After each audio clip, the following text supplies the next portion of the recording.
Hey, welcome back to part two. So in the first part, we just went through and looped over a map of colors, and we just output some variables. We output some CSS classes where we could just target colors and background colors. So what we've done is now we have the ability to say text-color or bg-color. But this is just working across all widths at the moment, and we want to make it responsive so we can actually change the background or the text color depending on the device width. So what I'm looking at doing is I'm looking at just adding on an at and then the actual device size that we're targeting. So we could do something like text-green at LG. So let's figure out a way to do this. You'll see that in my app CSS I've imported another file called breakpoints. So what I'm going to do in this file is just add a couple of functions and mixins, which are going to let us loop over our breakpoints and get the right content rendered in the right place. So the first thing we need to do is actually create a new map for our breakpoints. So let's just do that now. Let's just say breakpoints.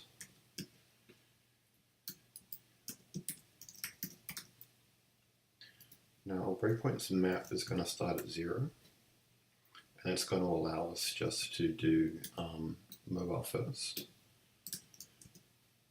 From there we're going to go up to 576 pixels. Medium is going to be 768. Large is going to be 990. Extra large is 1200. And let's just do another one for extra large at 1440. Cool. So now that I have that, let's figure out how we can actually use these breakpoints to add on that new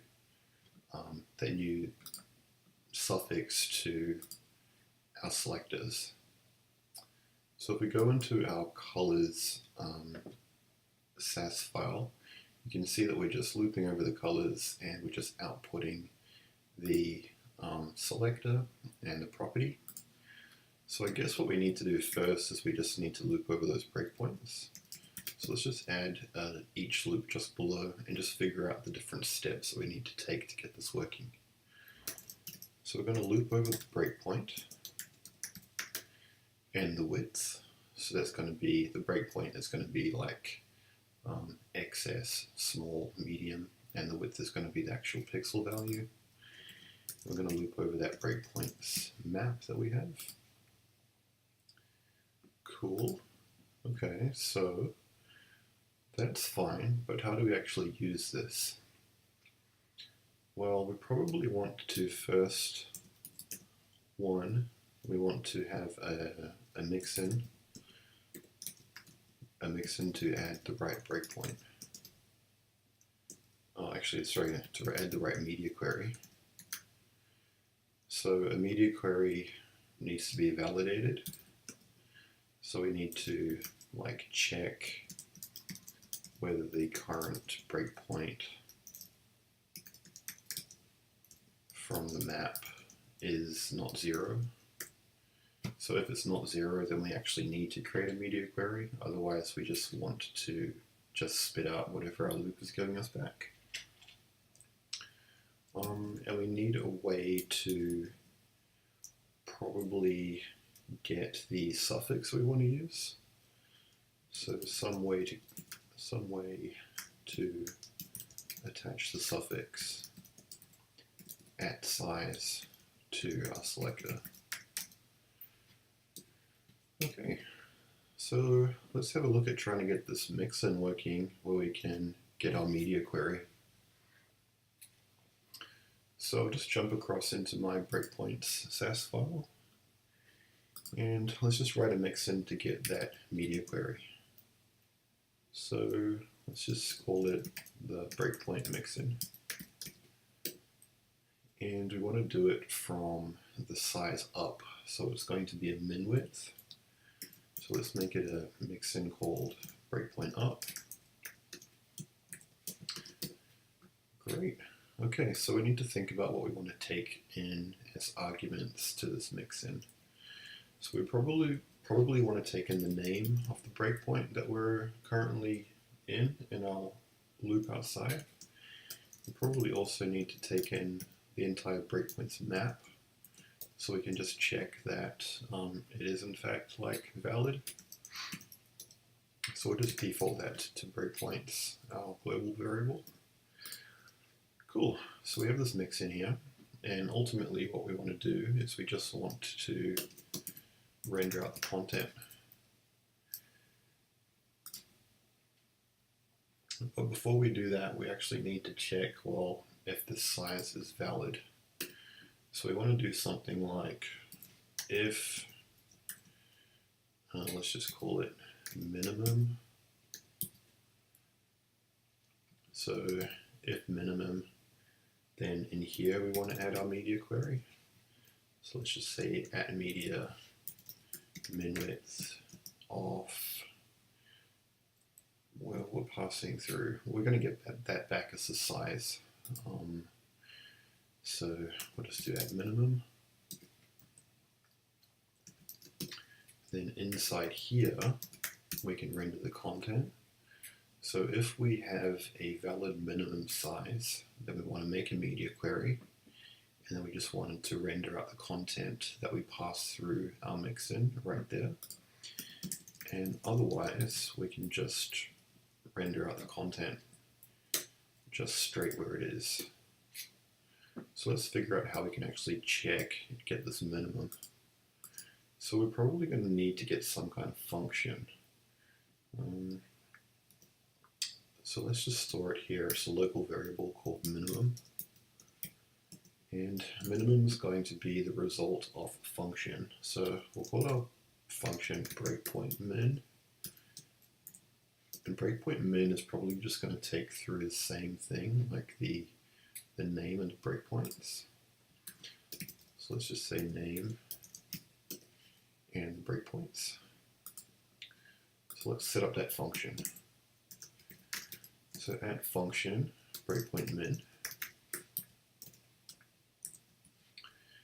And so breakpoint min is taking in the same arguments as our mixin below.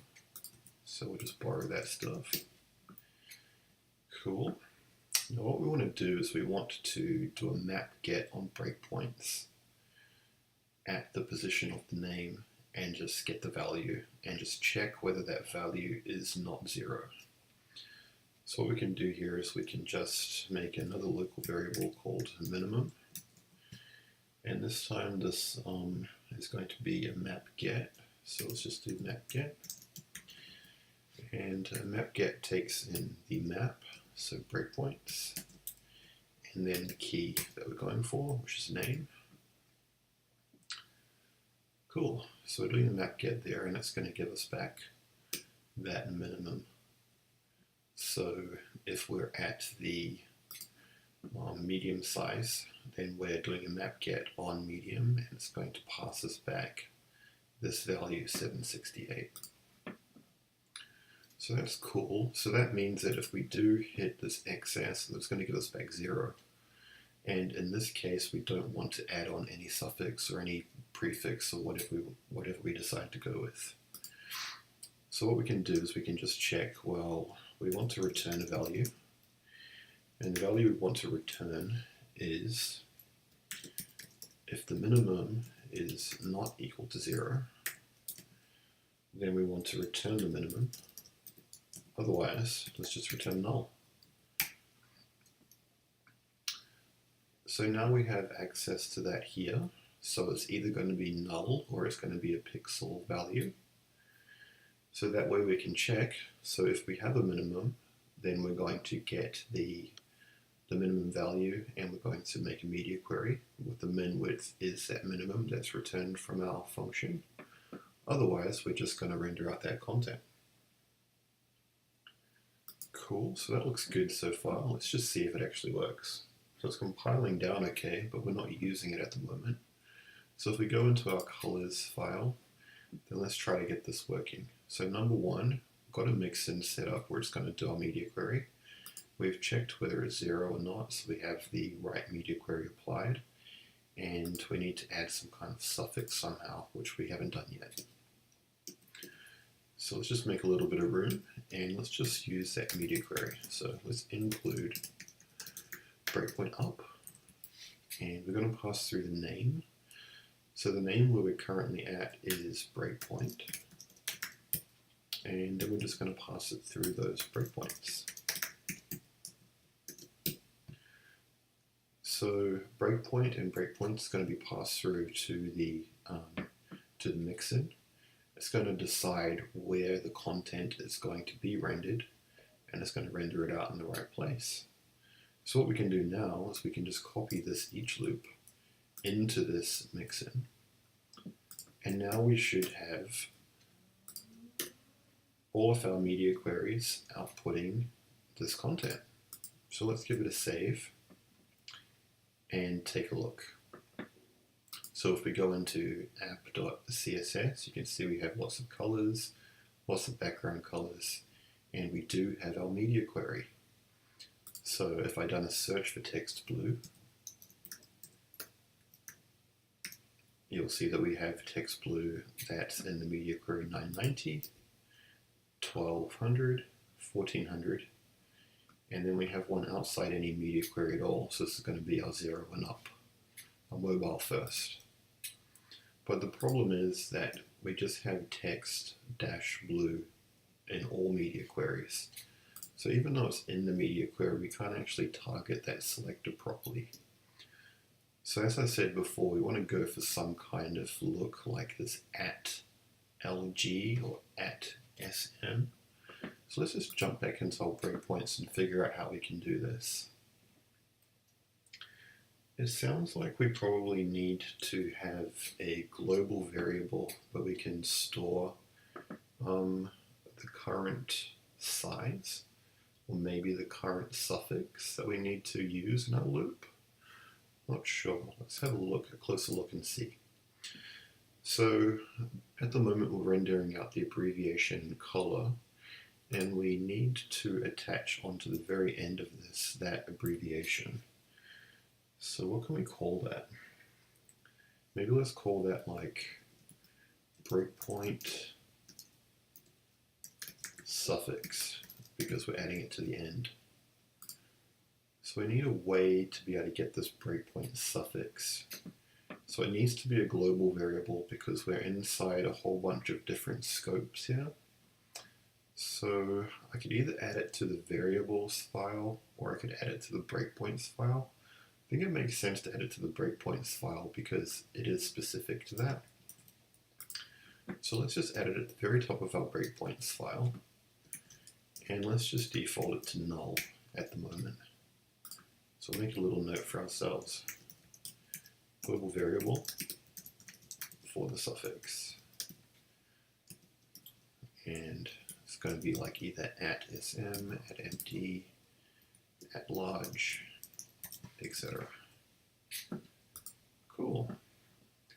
So we need to figure out a way to get and set this. It sounds like we need to set this inside of our mixin. So what do we need to do? We probably need to make another function which checks the width again, so we can check that breakpoint min, and then just return a different value from that function. So whereas before we were just returning the minimum, maybe in the function we write to get the proper suffix, we just return what the suffix is we should set. So let's see what we can do with that. Let's make a function called breakpoint suffix. Now the breakpoint suffix is going to take in the same arguments as we have used before. Cool. And it's just going to return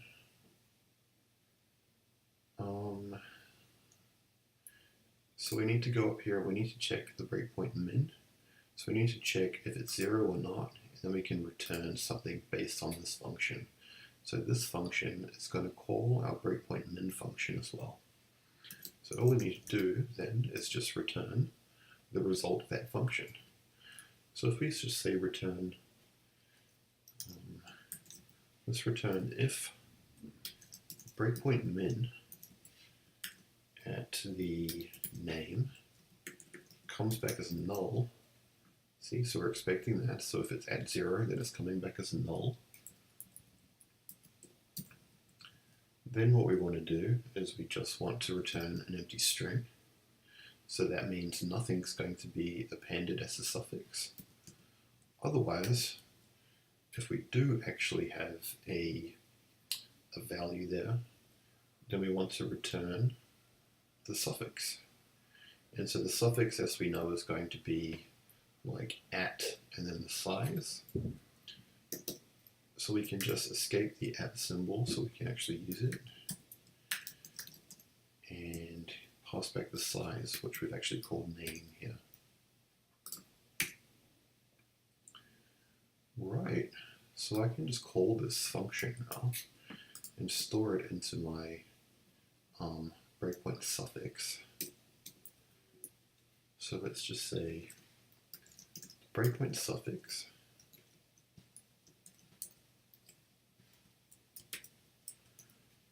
breakpoint suffix is going to be equal to the function breakpoint suffix, passing through the name and the breakpoints. And let's just make sure we let Sass know that we want to apply that to the global variable, not the local variable. So now we should have our breakpoint suffix coming back as either an empty string or as the actual suffix we expect. So all we need to do now is in our colors file, we'll have already attached that breakpoint suffix, so it should just be working. So if we look through into our app.css, you see now, I don't think it reloaded.